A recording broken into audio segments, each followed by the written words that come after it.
in a place, you are there. But have you ever thought about it? Tetuchirozanga tova ku mukutu guno. Now you share with somebody. This is one of the most important destiny matters you're going to watch in this season. Tosobola binananga biwaddewo obufumbo sente wali uje tulaga. Are you heaven bound? Is a question. And today to join me on set, people of God, I'm here with Bishop Joshua Kuteesa.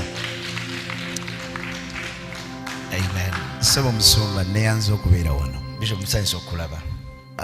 Nga bw'oyogedde. Yeah. Nange buli lwe mpulira omuntu in fact abantu balokole bangi nnyo olwaliro percentage nene nnyo.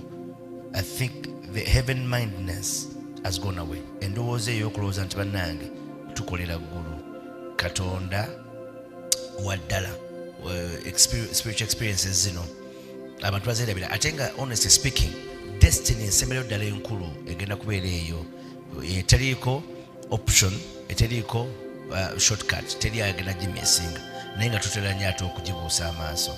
So emyaka Bible yoga mu Zabbuli essula 9 nti emyaka ku nsi gibeera 7 weewaawo 8 ng'oli w'amaanyi. So it means that at any one time what we are doing now or what we shall do in the next 10 years, everything is going to end. But when it ends, what happens? No program ya lero tugenda kwogera ku bya ggulu. So mbaaniriza mwenna munyala Mukama waffe Yesu Kristo. Yeah. Era mfunye omukisa nabadde awo mu groups nenfuna ka audio nenga ka audio kali 11 minutes nenga kazi directly mu inbox yange nga kavudde wa Bishop Kuteesa mukwano gwange nene ngamba Bishop audio 11 minutes angamba ki what is this story that he couldn't call nendo okuwulira ebigambo byayogera nga yakyaliddwa omwoyo mutukuvu yabadde yafunye heavenly experience actually tugambe nti no yafudde n'akomawo ate abantu abasinga emitwe babiwulira bateekako gaadi bawuliriza bataddeko repellent naye negamba nti lwaki simuyita najjako mu destiny matters asobole okuba nti nno atunyonyola ekyabaddewo kyeyafunyamu experience oluvannyuma tujja kunyumya ku bintu bino ebyeggulu naye weeteeketeeke gwe natanaba nakufuna Kristo Yesu tova ku mukutu guno. Now you share with somebody. This is one of the most important destiny matters you're going to watch in this season. Tosobola binananga biwaddewo obufumbo sente wali uje tulaga. Are you heaven bound? Is a question.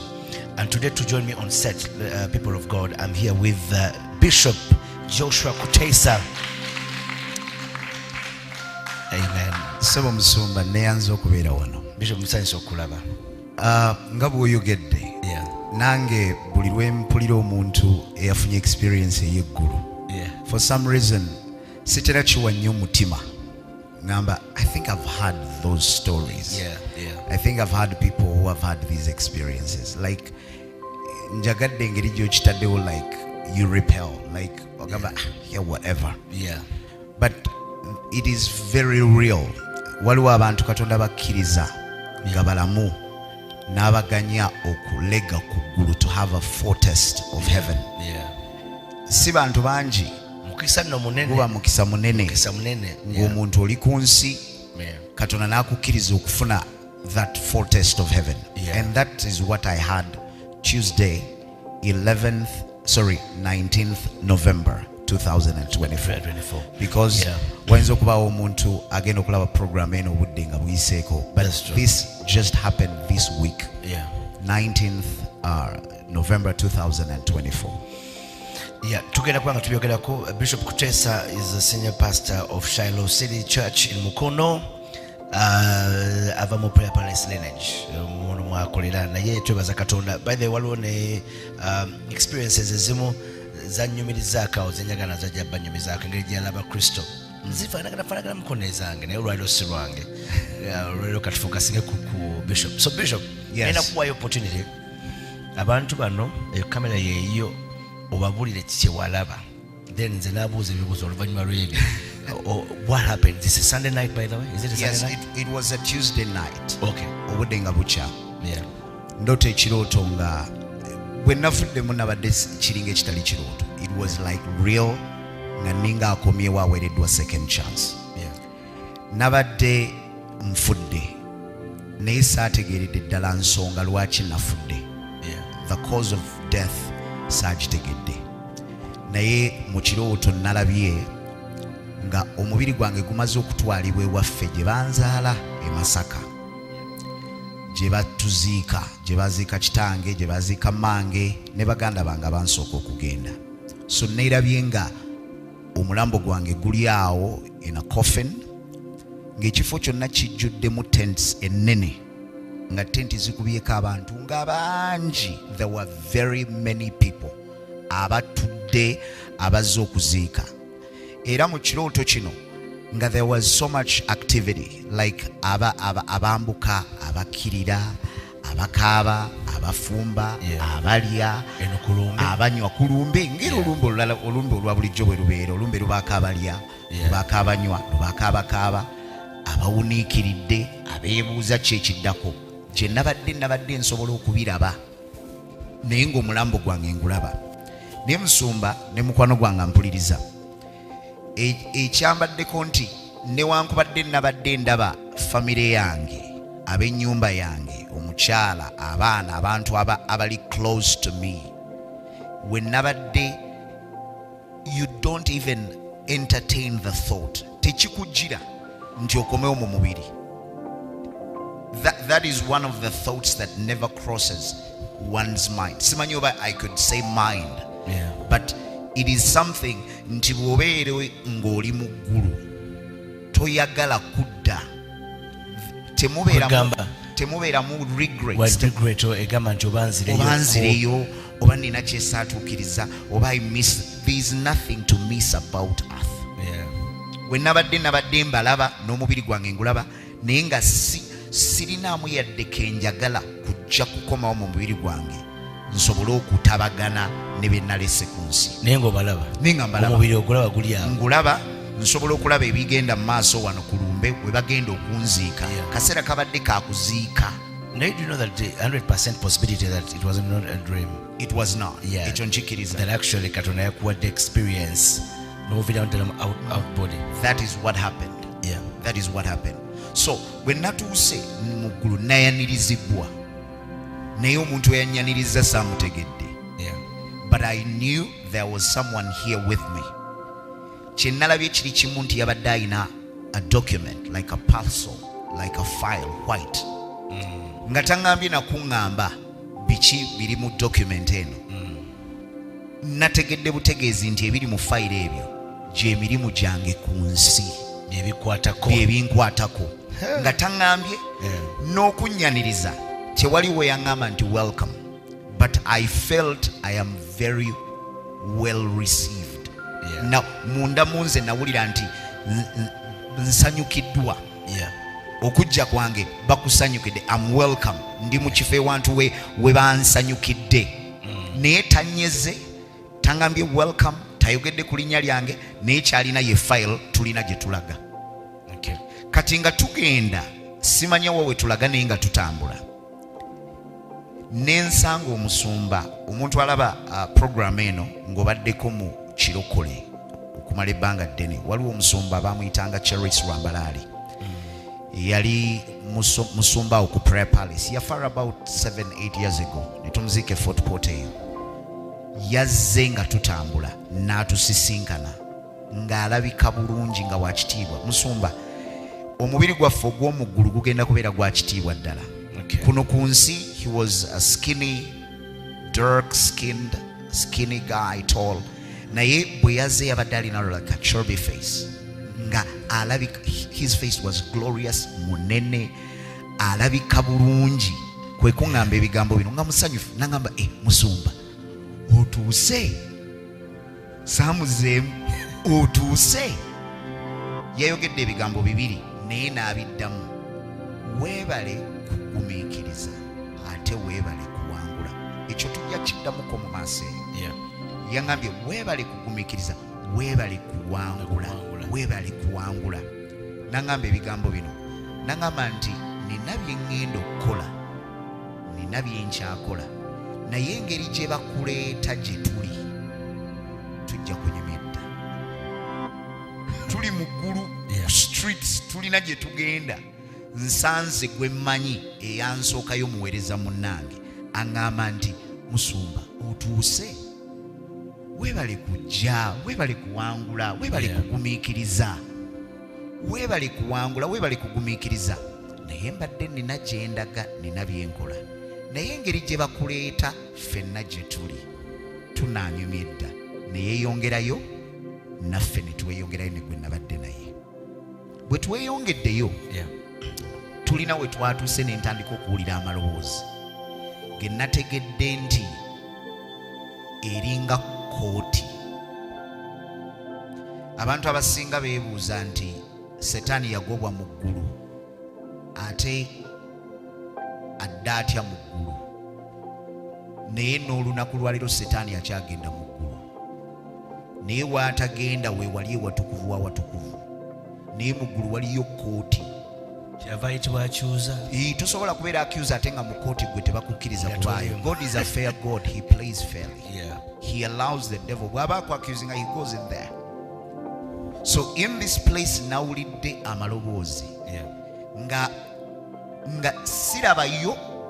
siraba face, naye we nabadde nsobola okutegeera nti oyo gwe basalidde mwami, oyo gwe basalidde mukyala, oyo mwana, oyo nga nsobola n'okutegeera ne age bracket mwe bagwa. There is that unique awareness. Nga tewali akubuulidde naye for some reason you know everything. Eyasoose ne bamugamba nti gwe bw'ovudde ku nsi.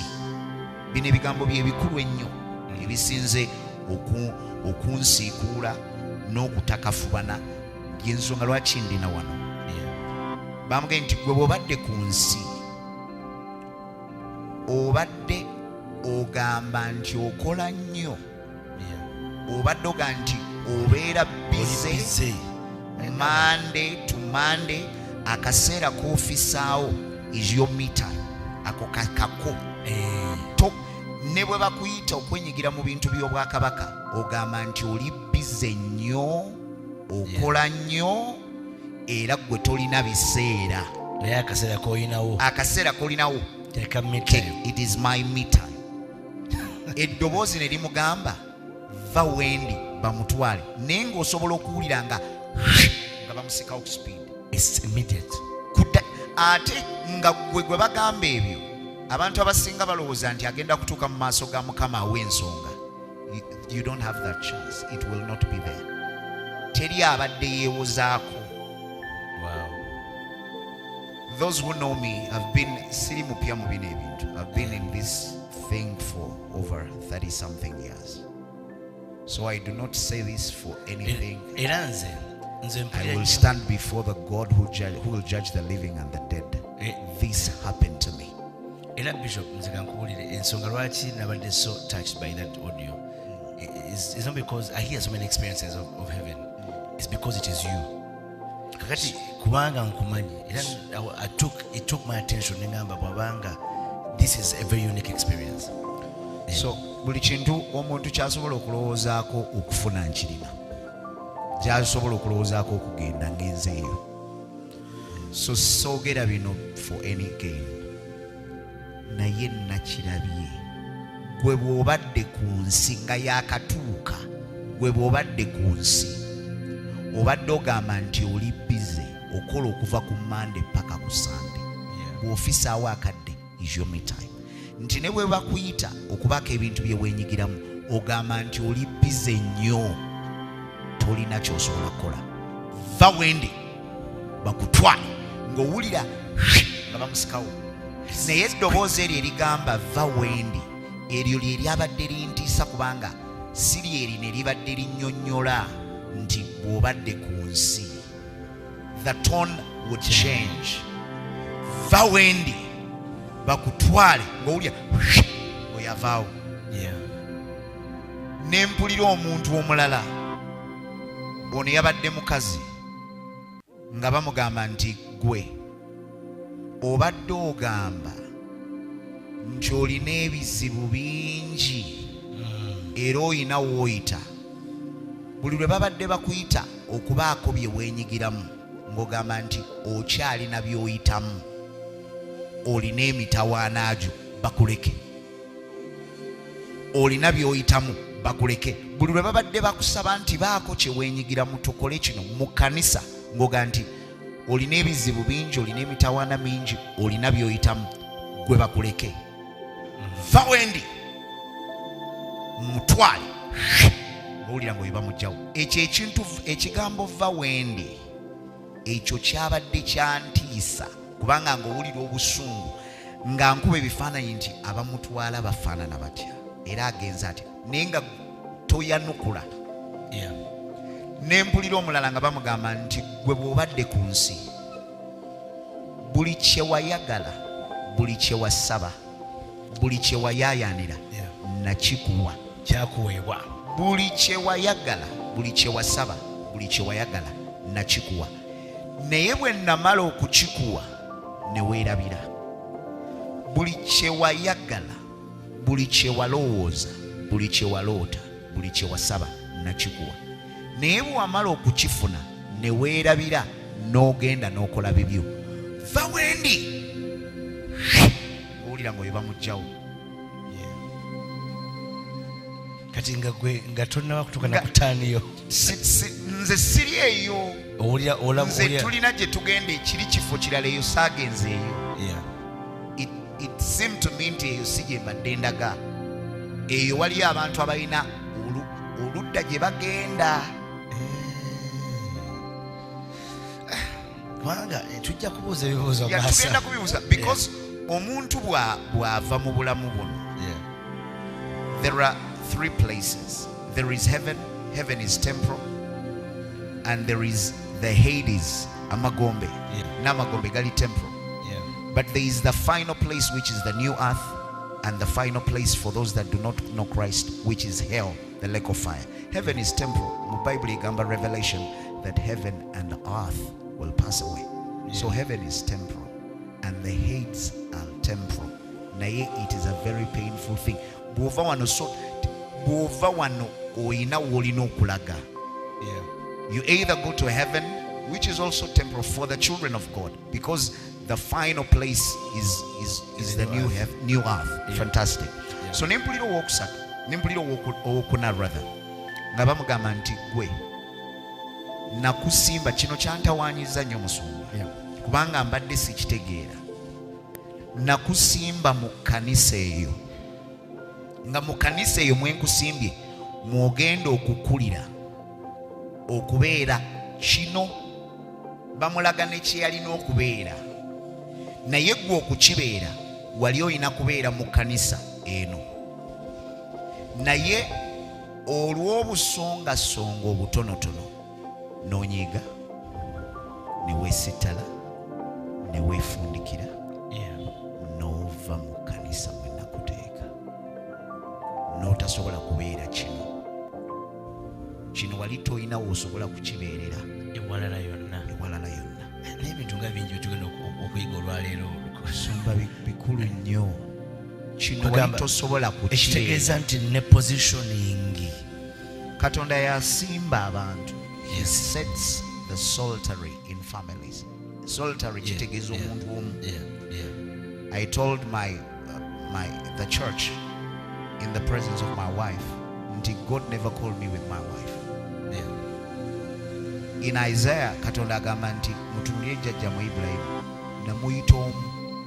Ne bwankubadde bwe baali bava mu nsi y'Abakaludaaya bajja basatu, jjajja ne Sarah ne mutabani we Luti, the son of his brother. Naye God, Katonda n'omwami wo ne bw'aba avudde mu kkanisa gwe n'ovaamu, it's gonna be kigenda kukostinga gwe. It could be a parent who will get mad, anyiige because of some issues. Naye okukukwata ku mukono naga nti olw'okuba nze ngenze tugende naawe n'ova mu kifo Katonda we yakusimba. I'm telling you, the day you die, your mother, your father, your sister, your colleagues will not be there with you. So tosobola kukola decision za kikungu tugambye katugende. Wow. Kati oyo naye oyo kuba kino kye walina okubeera walina kukibeera ng'oli awo. Nagwo musango. teyakibeera obutabeera kintu mukama kyeyakugamba kubeera obutakula kutuuka mu kigera katonda kyeyakuteekera okubeera bw'otakibeera musango. Nalabako that story, a video of like some preacher, Benny Hinn. God told him, if you do not take care of your body and you die before time, I am going to judge you. Wow. Kigamba oyina okusala amagezi gonna okutuukiriza kye oteeka okubeera. You must become what, because buli kintu kyonna katonda kyayagala obeere yakikuteekamu. Kati gwe bw'otalawo okubutakiba musango. Okimanyi nti no leero lwentegerera relevance y'okuyitibwa kuno kama kuyamba okwa Destiny Matters. I'm telling you, okuyamba abantu okufuuka kye balina okubeera mu Katonda. Wow. Nsonga nkulu, these are matters. Waliwo omuntu abadde aneebaza nanga nti Musumba, thank you for the audio ekyo wawulidde. No, you don't even have to thank. Why do you thank? Be challenged. Oyina nakunjozaayoza buyozaayoza just gamba nti kulikayo ate nga bweweefumita. Oli mu second chance. Ndi ku second chance. I'm in the 25th hour of the day. Eno saawa ya 25. Ya 24 bagiyiseeko dda. Yawedde kudda. Ndi mu saawa ya 25 nyirira mu saawa ya 26. It's called grace. Yeah. You should be here.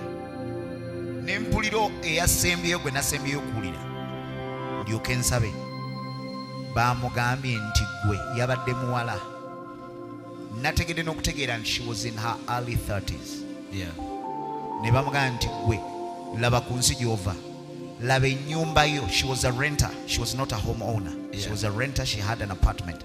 Nga mpulirira ddala nti laba omuzigo gwo. I am telling you, before the God who will judge the living and the dead. Ne bamugamba nti laba, ne bamutunuuliza oba yabadde afudde accident, kubanga kye bamugamba nti laba obuyonjo buli mu nnyumba yo. See how you've decorated your house. Laba ebintu, laba ennyumba yo bw'ogijjuza ebirungi. Bye babadde bamugamba. Laba ennyumba, laba how clean, how spotless your house is. Wali ofuddeyo okulaba nti the house of your God is as spotless as your house. Wow. It's like, wow. Tawangayo mutima kulaba tebimukwatako ebintu ebimu byetukola ng'ebyokusaaga n'ogula eddirisa ly'ekkanisa bikulu Musumba, ekintu ky'okugula eddirisa eyo level yakubiri, ekyokusiimuula ekkanisa. Just as simple as bamugambye bamulaze ng'alaba nti laba, because ndowooza she was a young girl who ali part of corporate or whatever, Kampala or whatever. I know a very nice apartment, Jamaica, she went really nice.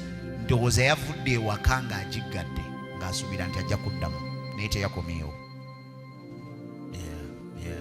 The house was very clean, like very clean. Era kye bamulaze ne bamugamba nti laba ennyumba gy'olese ku nsi.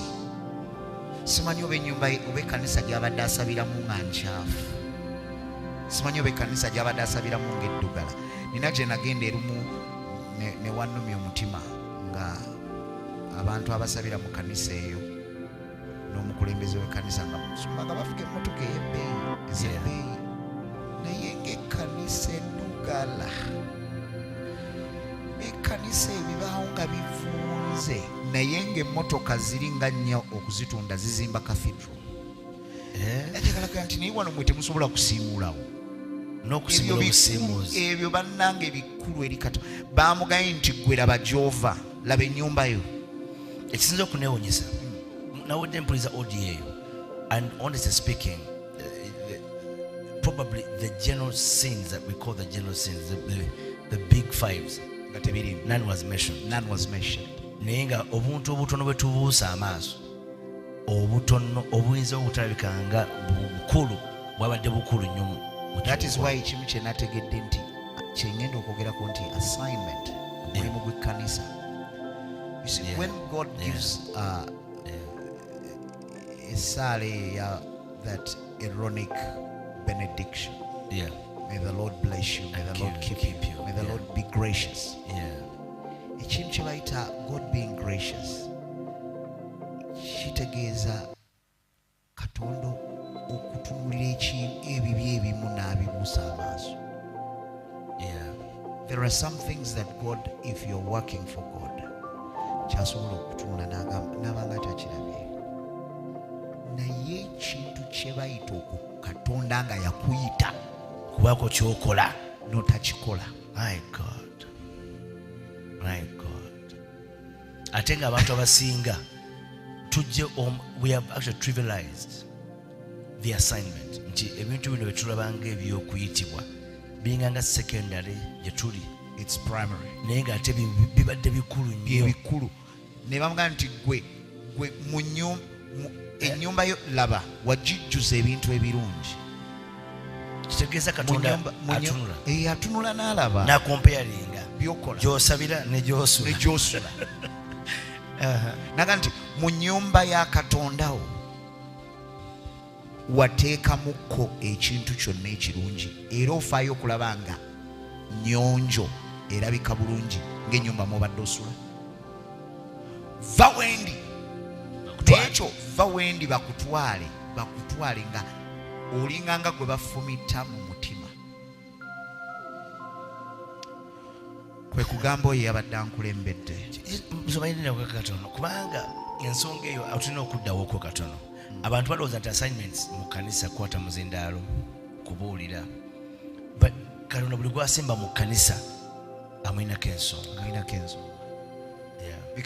Because you don't totandikira kukwata kazindaalo, otandikira kusiimuula kanisa, otandikira kukwegayirira, otandikira kukuteekako byuma. Eyo gye tutandikira.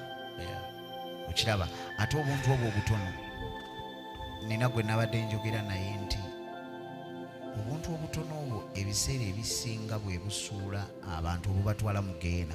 Bw'otunira the story in 1 Kings 13 about the prophet who was sent from Judah. Katonda amugamba nti agende rather Dan azikirize ekyoto, aveeyo nga talina mutina gwayogedde naye, tali awantu wonna, addeyo. Omulimu ogusinga okubeera omunene rero gwali omuzibu. Kuzikiriza kyoto, that was going to be met with a lot of opposition and resistance. Era ne kabaka yavaayo, ne kabaka yennyini yavaayo naga no. N'agula omukono nga tosobola. Like it was. Naye ekyewuunyisa nti ekyo ekinene yakikola. Naye ekitono ekyokugonda. Naye Katonda kye yamugamba nti tolya, teyakikola. Kubanga Mukama yakimanya nti bagenda mukema n'okulya. Yamugamba nti tolya. Ke kaali bwe bwali akatundu akatono mu kuyitibwa okunene. Just to say no. Mugamba nti tolya. Kye kyamuliisa empologoma. And being devoured by a lion, okuliibwa empologoma. Kinene nnyo mu byawandiika. Isn't it amazing that he was actually tempted by an older prophet? Correct. An older prophet who had already, of course, yali yabivaako, he is backslidden. He now has a jealous spirit. He does not want you to become. It's a jealous spirit. It's a soul spirit that is after the new generation. Are you being blessed by all this stuff, guys? This is good stuff. This is good stuff. We're going to take a break.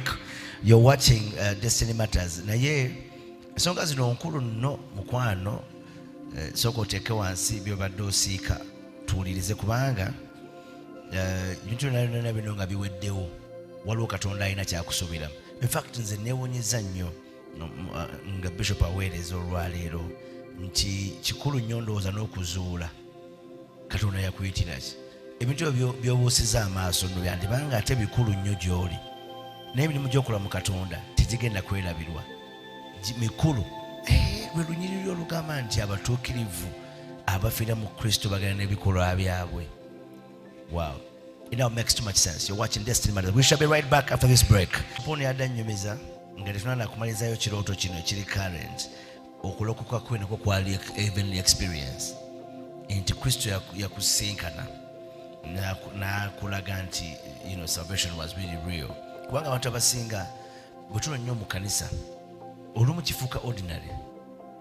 We forget the experience is real and that honestly speaking heaven is real.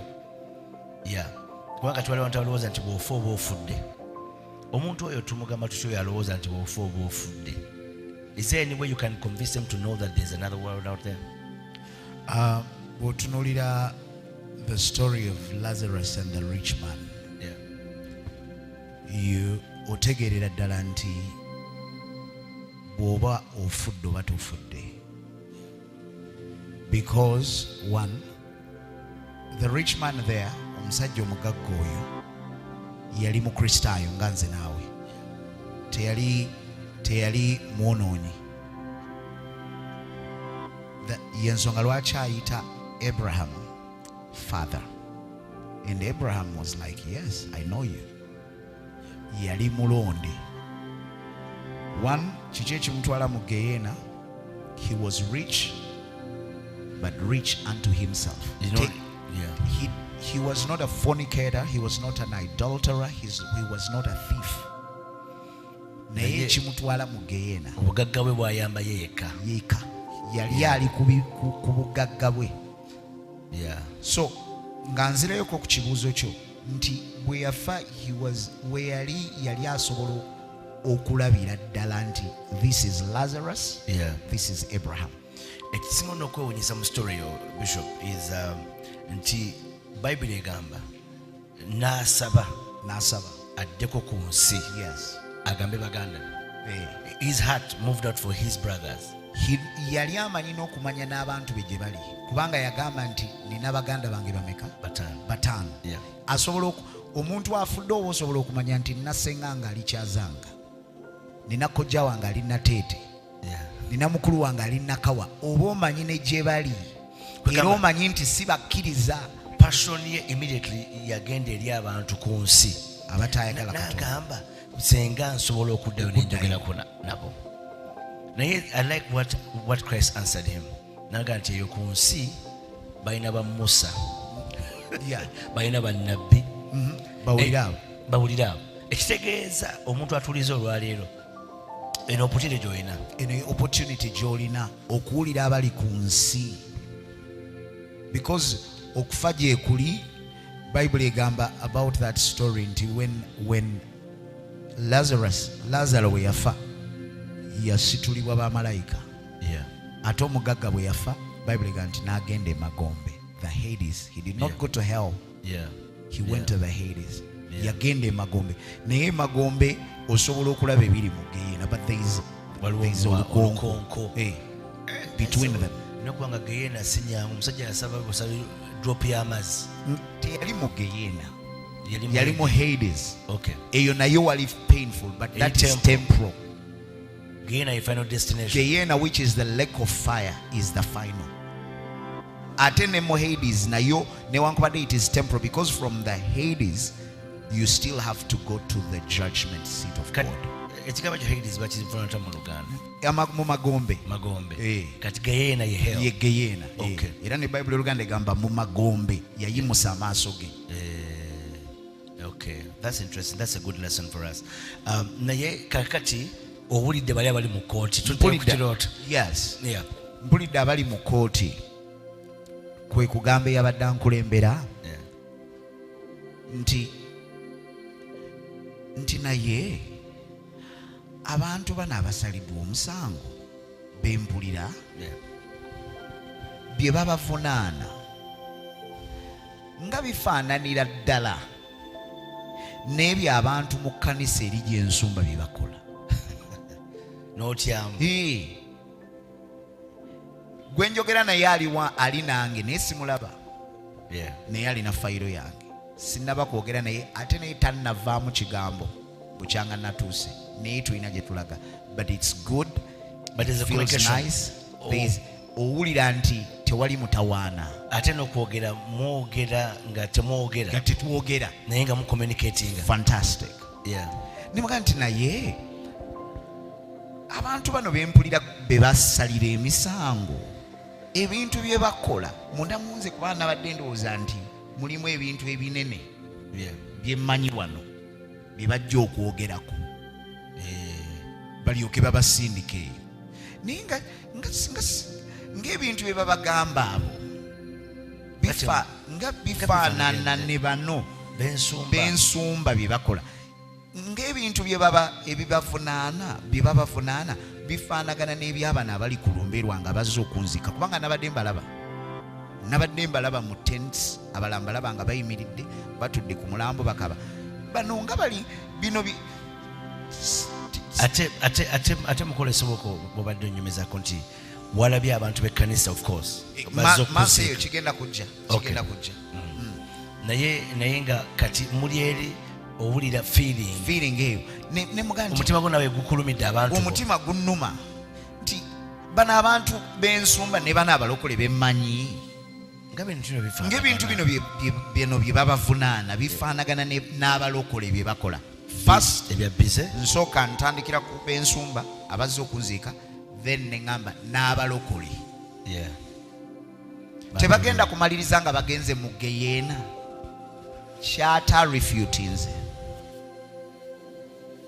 kyata agambe nti eyo gye batwala si mu geyeena be bavunaana emisango babavunaana nti gwe nakusimba mu kanisa eno walina kubeera kino naye olw'obusonga obutonotono ne weenyiza ne weefundikira ne weesitala novaawo kino walina kibeera ng'oli wano n'ogenda vawendi bakutwala ekitegeeza nga n'ensonga nga galana nakugivaako I feel like that is very very key positioning yo mu kanisa tugyogereko ng'ekirooto kyonna kiweddeko tuleete ne ku byawandiikibwa ne mugamba nti ng'abalokole bangi njogera I was advocating for balokole ng'abalokole bangi balabika ng'abagenda okugenda mu geyeena balokole sagambye nti the world kino kyabadde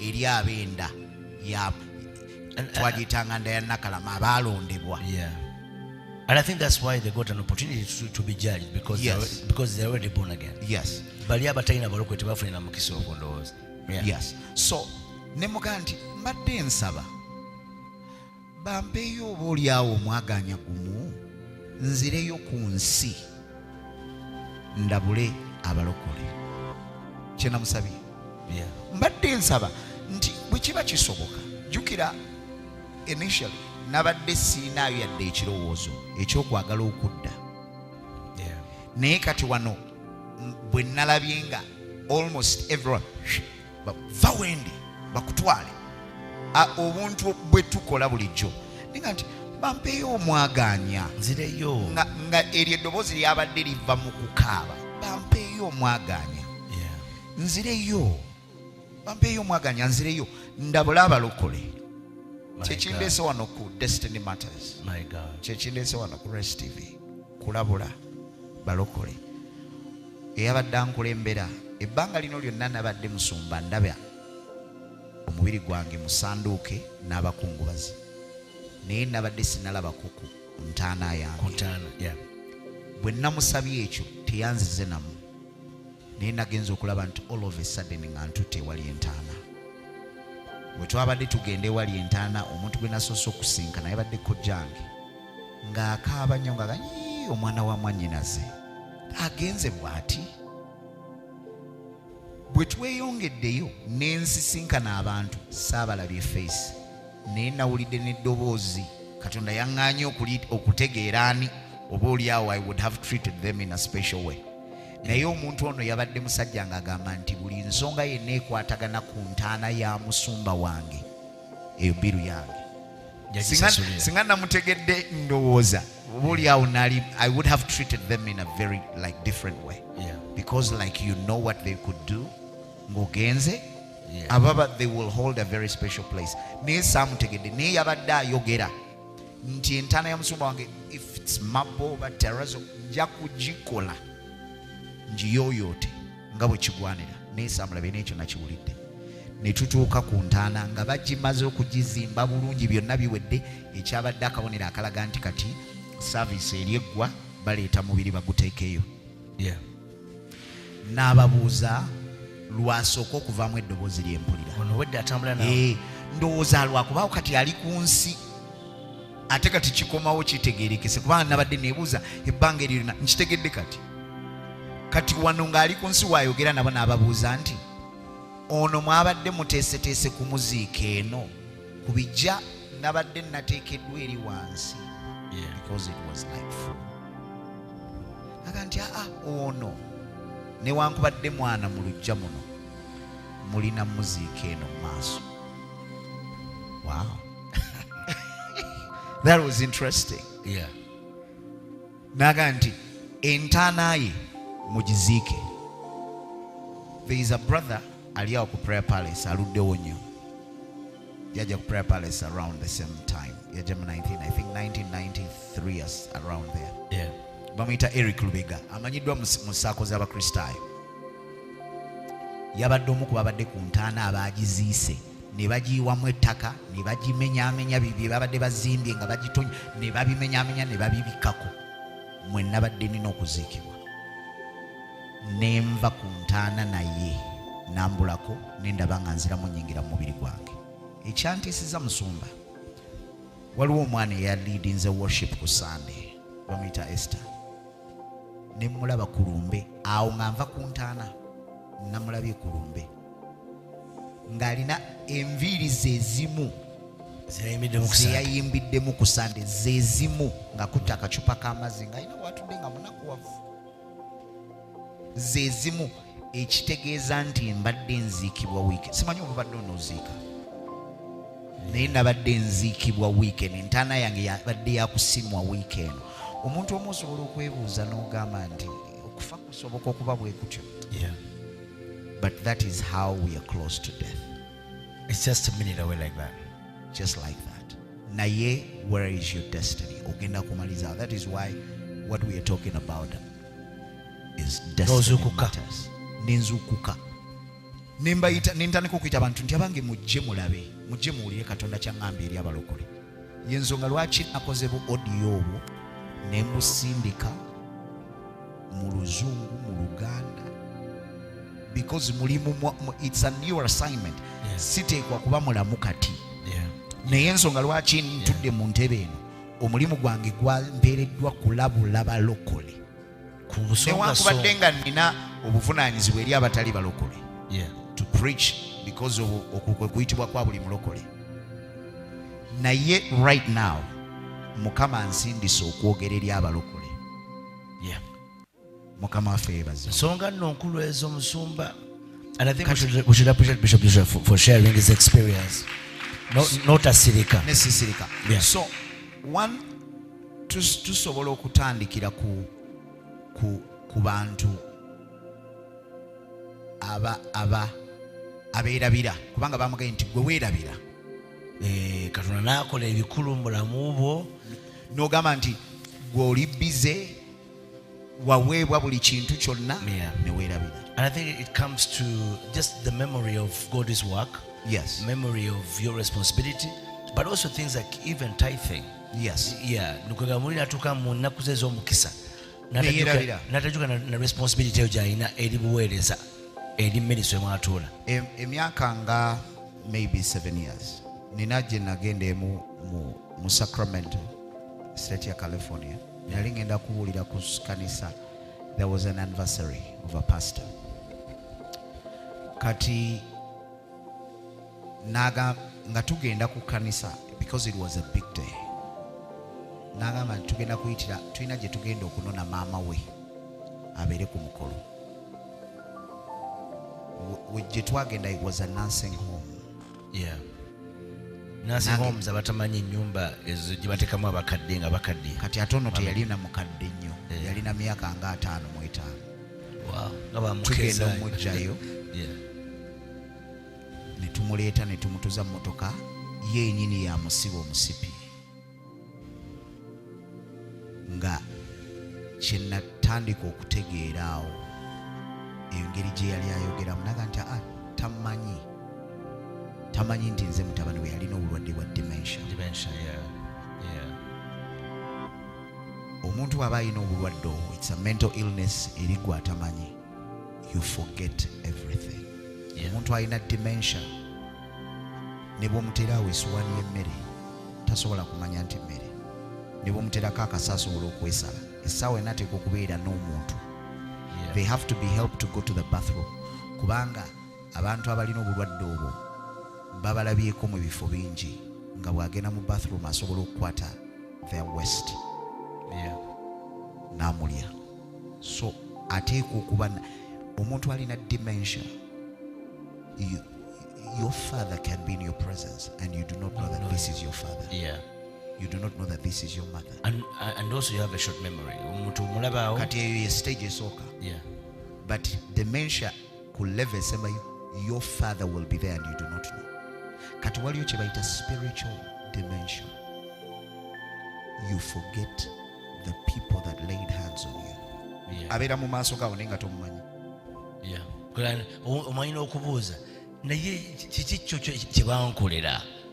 Olina spiritual dementia. Like you can even osobola okwerabira eyakugatta. Osobola okwerabira eyakuyamba. Kitaawo osobola nga yoyo ye aba akumanyi nti oyo mutabani wange naye nga gwe tomumanyi. Wow. It's okwerabira. Is an illness. It's a mental illness. Omuntu eyerabira muntu mubi nnyo. Nti Bible kyeva eyogera egamba in the book of Hebrews that God is not unrighteous to forget. Okwerabira is sin. Bw'obeera ng'oli mu kkanisa nga oli muntu weerabirira obanga otulaba naye nga weerabira Katonda wasaba Katonda n'akkolera ebintu ne weerabira, it's a sin. It's unrighteousness. Bible bweyogera in the book of Hebrews, it's unrighteous. It's unrighteousness. Hebrews I think 5. Hebrews 6 verse number 10. 6:10. Fantastic. Egamba nti it's unrighteous. Chovola Bible egamba mu Deuteronomy nti you shall remember the Lord your God. You shall olina okujjukira abakristaayo, you must remember. Ate ekyo Musa akyogera prophetically nti nga tebanaba nakutuuka. Yes, nti bwe muyingiranga mu nsi eyo mujjukire Mukama Katonda wammwe. You remember omuntu musumba omuntu eyerabira aba muntu mubi. Akwegamba naawe ne ku level yaffe y'abantu waliwo omuntu gwokolera ekintu n'ogana naye ono tiyandiyerabidde. Naye yo spiritual dimension, like for instance kati nga mu bino ebintu by'omwoyo, like when someone forgets who said nti ono agenda kubeera kati pastor. Yakuteka naye n'obeera nga tomumanyi. Mu bulamu bwo ntera ogamba wano abantu mu church nti newammwe tebakwasa na kisumuluzo kya bedroom nga teweesigika wadde nekikyo personal bedroom. But we are the first people that have trusted you with a leadership role. Netugamba nti oyakulira bakyala oyakulira baana kakati ekyo bw'olumbibwa kiri ekirwadde oli aba takyakulaba, asobola n'okuyitako awo n'atunulira takutegeera. Yalumbibwa ekiwuka eky'omwoyo bakiyita spiritual dimension, takutegeera, asobola n'okulwanyisa. Naye Bible egamba you shall remember, if we can find that scripture, if you shall remember. 8:18. You shall remember. You shall remember. Remember the Lord your God who gives you the ability or the power. No, not that one. There is another one. God wants us to remember.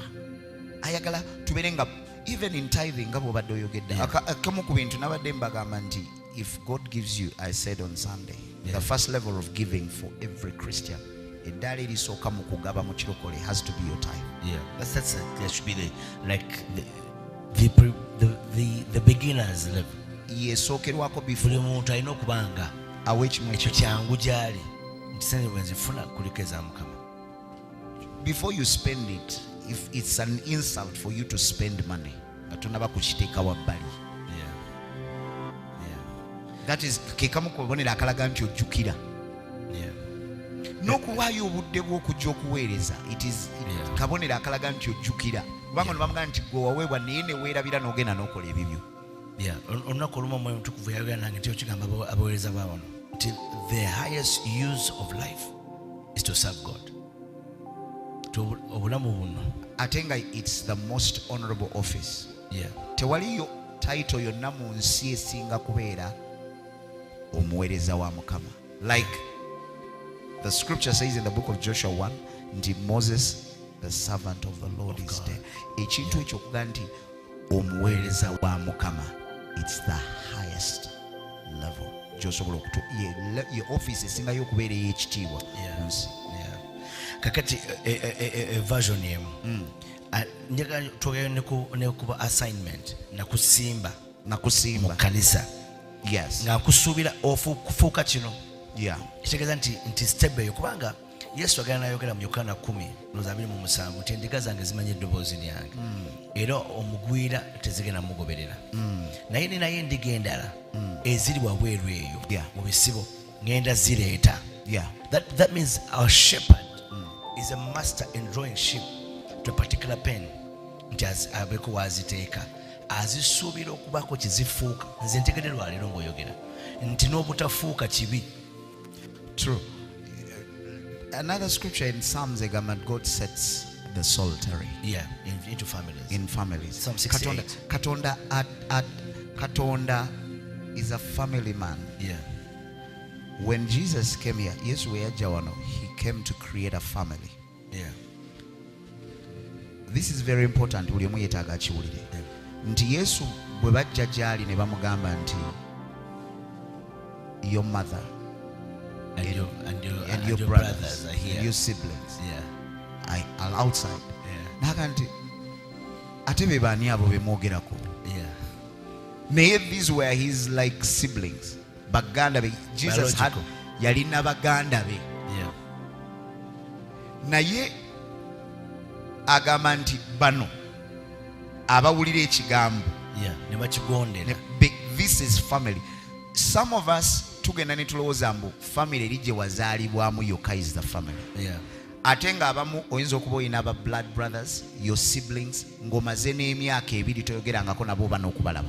Naye ate bano Katonda ekkanisa mwakutadde nti this is your father, these are your brothers and sisters. Ayagala obeerera omwo bakuyamba okule notabatwala nga kikulu. Yesu bwe yali ku musaalaba yatunuulira Mary maama we n'amugamba nti this is, yagamba Mary, this is your son, ng'agamba John. Agamba John, this is your son, n'agamba Mary John n'amugamba this is your mother. Ekyawandiikibwa kigamba nti okuva ku olwo Mary n'agenda n'abeeranga ne John. Do you know that? Naye okimanyi nti Mary yalina abaana abalala. Yalina Jude, yalina Joseph, yalina James. Jesus had brothers, but why didn't Mary go and stay with one of them? Why does he have to go to John's house? To John, who is not a biological son. Who is not a biological son. Because God creates and sets us in a family. Etalina ya baganda be wazaliwa nawo ninga yagalaawo. In the book of Jude chapter number 1, I think verse number 4 or something, eyogera kuba malaika abava mu bifo byabwe. These are angels that left their places. Kino kyekifo Katonda we yakuteeka wogenda okubalira, but then you left that place olw'obusongasonga, olw'okunyiiga. Angels who did not keep their positions of authority but abandoned their own home. This he has kept for darkness. This he has kept for darkness, bound with everlasting chains for judgment on the great day. Why? They abandoned. Wow. Kitegeeza nti n'okusigala we wayitibwa kikulu. Musumba, ebyomu Yesu we yali atusomesa yakozesanga ebintu eby'omubiri okutuyigiriza eby'omwoyo. Bw'onyiiga mu famire yo gye bakuzaala, okera ku macano ga nti nze sikyali wa mbogo eri akasiba nti ndyejjeeko kati nfuse wa nnyonyi bampeyo erya muyanja oba mutima. Waliwo omugenzi awo yafe avudde mu kika gwe twawulira. No, when God sets you in a family, you are there forever. And the scripture there is Psalm 68 verses number 6. God sets the lonely into families. Yes. And leads out prisoners with singing. But the rebellious live in a sun-scorched land. God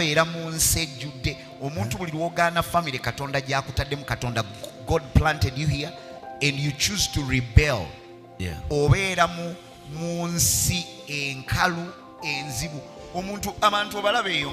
only thing that Chiwetaga is to go back to your family. Go back home. Go back home. Ate musumba ekyewuunyisa nti Katonda bw'akuteeka mu family emirembe n'emirembe. That is your family emirembe n'emirembe. When God brings you to House of Inspiration, when God brings you, you are there for life. Ekyo tekitegeeza nti tosobola kugenda kukola kintu kirala. No, you are there for life. You can go, but still you belong. You belong. You see, when the prodigal son left his father's house, a bit interesting is that he went and joined a citizen, omutaka. Kubanga mukuru alina obusobozi naga nti kanegatte kuno. Just because one is a citizen tekimufuula kitaawo. Asobola okubeera omutaka mu kitundu nga mugundiivu. Kati abantu abasinga bagenda n'alaba omutaka n'alaba nga omutaka omugundiivu awo waliwo emba ku kyalo bwe banga bakuzaala wano ewa Mukasa naye wali ewa Ssekitoleko nga buli myezi 3 wabeerayo okwanjula n'embaga. Tova mu nnyumba noga nti kati nze wano munzaalukuke mu nnyumba ya Mukasa kati ngenze wali ewa Ssekitoleko kubanga eriye wali embaga. Tewali kiriwo. Tekibaayo ne mu nsi ey'omwoyo. When God sets you in a place, you are there. But have you ever thought about it? Tetukirowozanga nako. Very many people. Ekintu ky'okutambula obutambuzi n'ofuna kubanga abantu batuta nnyo kanisa nga option. Kubanga amakanisa mangi. It's a family.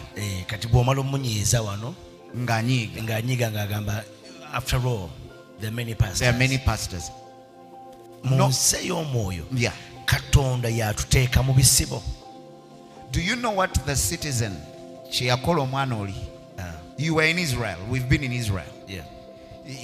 Mu Israel tosobola kusangayo pork. Omuyisirayiri omuyudaaya like okumuga nti okugenda mu hoteli y'omuyisirayiri nga nti mwampe pork chops. What? Like you can't even say that. But what the citizen did to this boy, that is what citizens will do to you. But a father will not allow you okugenda okukola ky'otalina kola. Your father ayagala okule obeere ekyo Katonda kye yakuyitira okukola, because there are things God has talked to the father concerning you. Mu lineage eyo you have a spiritual lineage. Mwe muli obunene bwo, obugazi bwo, obuwanvu bwo, buli kintu kyonna kiri mu lineage eyo. Nennanga muntu yo eri omwo flowingira kwegamba. And I tell you about even ordinary, by the way, people can testify. To find a church is a difficult assignment. Omanyi okufuna obufunyi abantu balowooza nti bw'ova mu kanisa naye okufuna obufunyi ministry gy'otegeera n'ogaa nti wano kyeka wenzaalibwa si kyangu. Si gwe okifuna, Katonda yakuteekawo. He sets. Kati nkitegere lwaleero. It is God who sets. Mukuva agamba nti weekuume mmwe n'ekisibo Omwoyo Omutukuvu mwe yabateeka. Take heed to yourselves and the flock where the Holy Spirit has set you as overseers.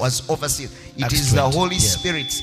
It is the Holy Spirit that sets you in a place. Atekawo abasumba agamba I'll give you hearts in Jeremiah agamba I'll give you pastors. After my heart. After my own heart. Ochiraba. It is God who sets. So you don't choose for yourself. Wow. Ochiraba.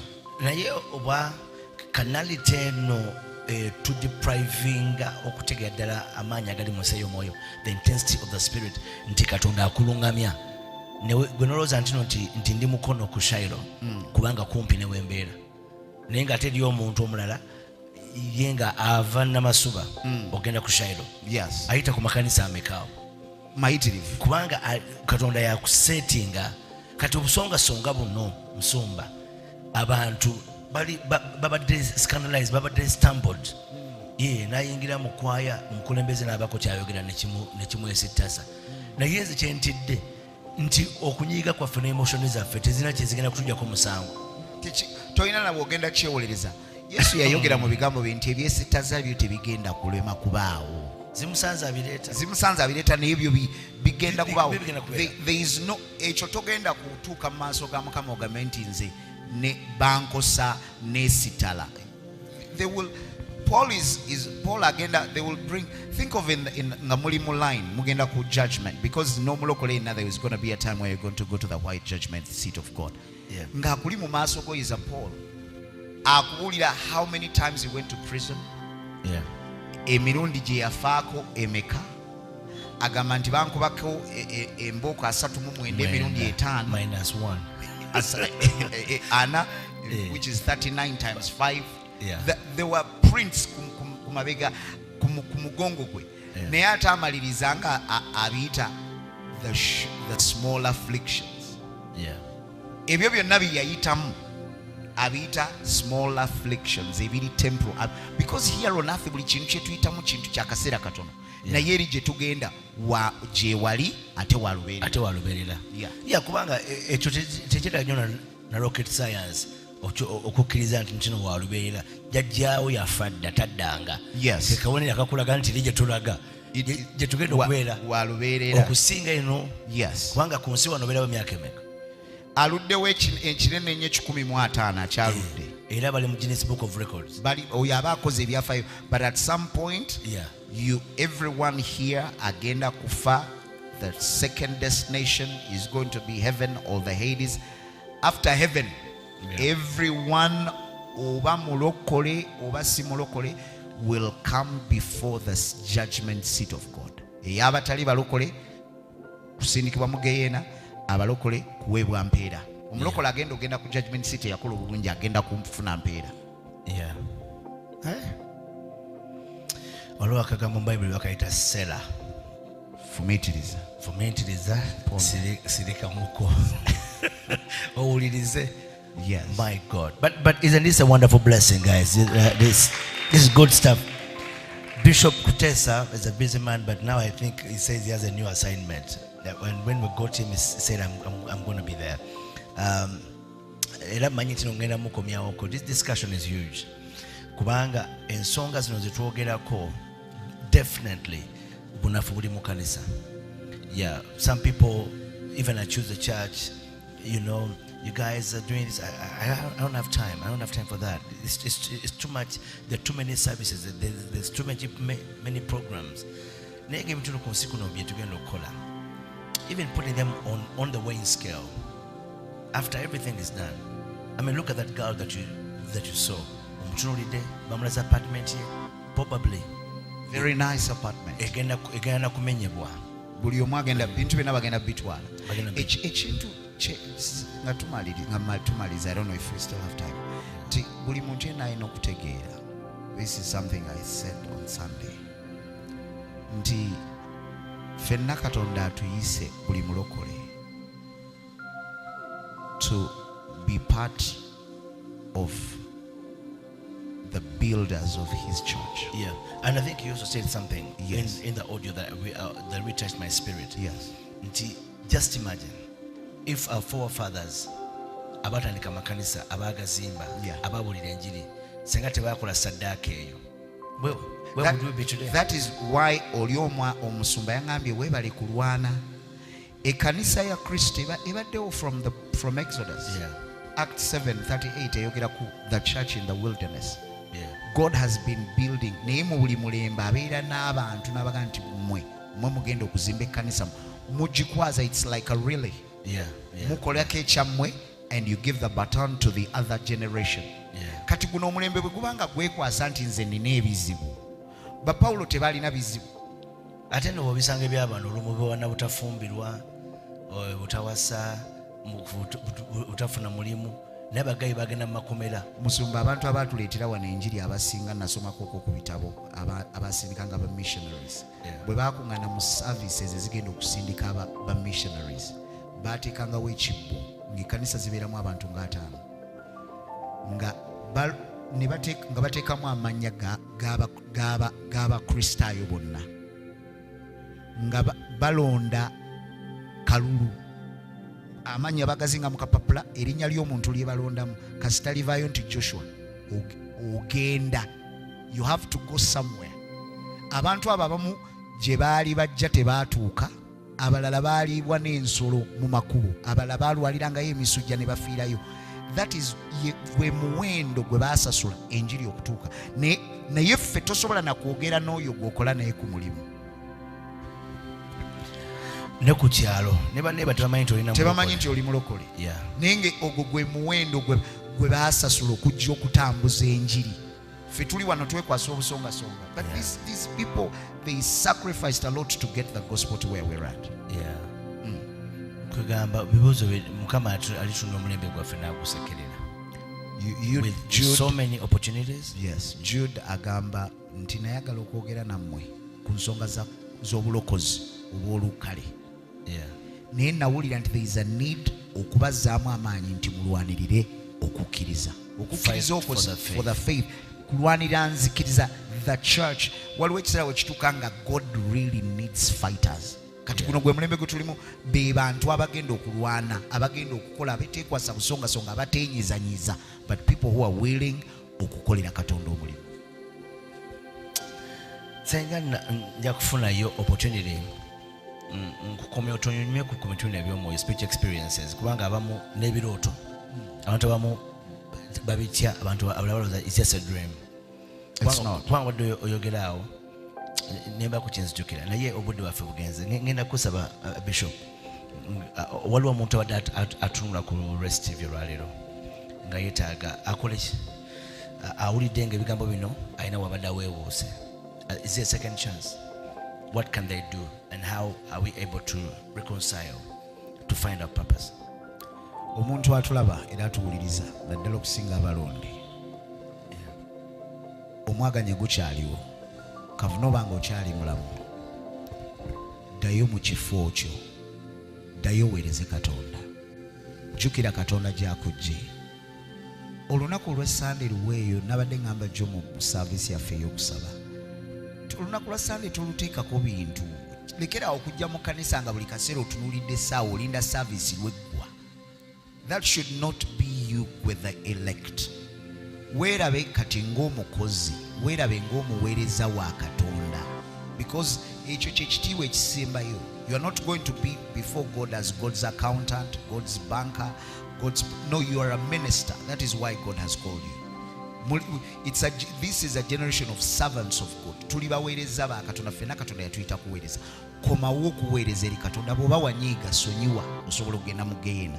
Eyeefundikira olw'obusongo obutonotono kisobola okuswaza mu Geyeena. Sonyiwa, komawo mu kifo kyo. Bw'oba awuuzumira eyo eri citizen, komawo eri ennyumba ya kitaawo. Bible egamba nti omulenzi gye yali yeekuba mu mutima naga nti baweereza bameka. When you leave your position, abaweereza bewalika mu nyumba ya kitaawo babeera elevated above you. Yatuuka ekiseera nga nti baweereza bameka mu nyumba ya kitange. Ojja kwesanga nga abantu bewalika booyisaamu amaaso nga bali waggulu, they are better than you. N'omwana ono yatunula naga nti abaweereza kati mu nyumba ya kitange bali better than me. Tobalinda kusukkako kugendako wala, komawo mu nyumba ya kitaawo. God bless you. Isn't that good stuff, people of God? Come on. Yeah. Until next time, even your final destiny also matters. God bless you.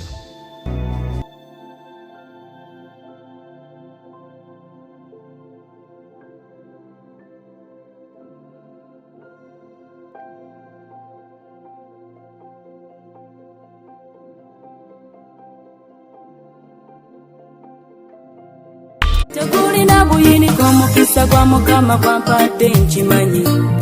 Obadde okimanyi nti osobola okufuna event planner and manager okuteekerateekera omukolo gwo gwonna, kati osobola okumufuna nga mulokole obutafuna stress yonna. BGP Events be bantu abatuufu. Oyagala cakes, ebifaananyi ebirungi ne video, mmotoka z'abagole mu bika eby'enjawulo, jangu tukuyambe. Tukola decoration ali ku mulembe, tulina bridal gowns ne changing wear, obutebe, tents, abafumbi abalungi, saako PA system, ekyuma ekisunsula obulungi.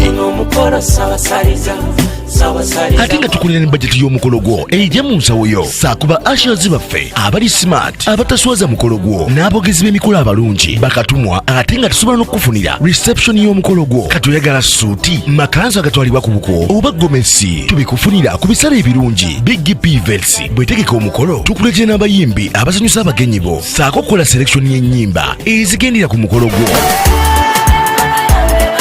Essimu 0775868131 oba tusange Facebook page yaffe oba Twitter, YouTube ne Instagram. Blessed Charles, Blessed Gospel Promotions, BGP Events. Twewaayo for excellence, flexibility, time, integrity and hard working.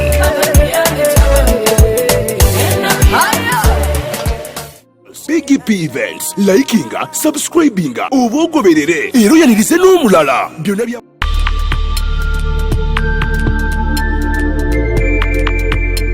tegulina buyini kw'omukisa gwa mukama kwampadde nkimanyi.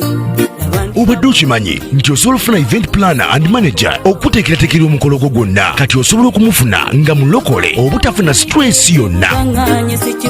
BGP Events be bantu abatuufu oyagala kekisi ebifaananyi ebirungi ne vidiyo mmotoka z'abagole mu bika eby'enjawulo jangu tukuyambe tukola decoration ali ku mulembe tulina bridal gowns ne changing wear obutebe tents abafumbi abalungi saako PA system ekyuma ekisunsula obulungi ate nga tukulira ne bajeti y'omukolo gwo ejja mu nsawo yo saakuba ashes baffe abali smart abataswaza mukolo gwo n'abogezi b'emikolo abalungi bakatumwa ate nga tusobola n'okufunira reception y'omukolo gwo katoyagala suuti makanzu agatwalibwa ku buko oba gomesi tubikufunira ku bisale ebirungi Big Pivets bwetegeka omukolo tukuletera n'abayimbi abasanyusa abagenyi bo saako kola selection y'ennyimba ezigendera ku mukolo gwo. Essimu 0775868131 oba tusange Facebook page yaffe oba Twitter, YouTube ne Instagram. Blessed Charles, Blessed Gospel Promotions, BGP Events. Twewaayo for excellence, flexibility, time, integrity and hard working.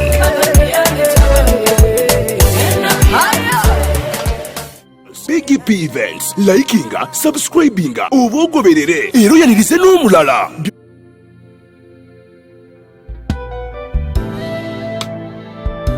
Yesu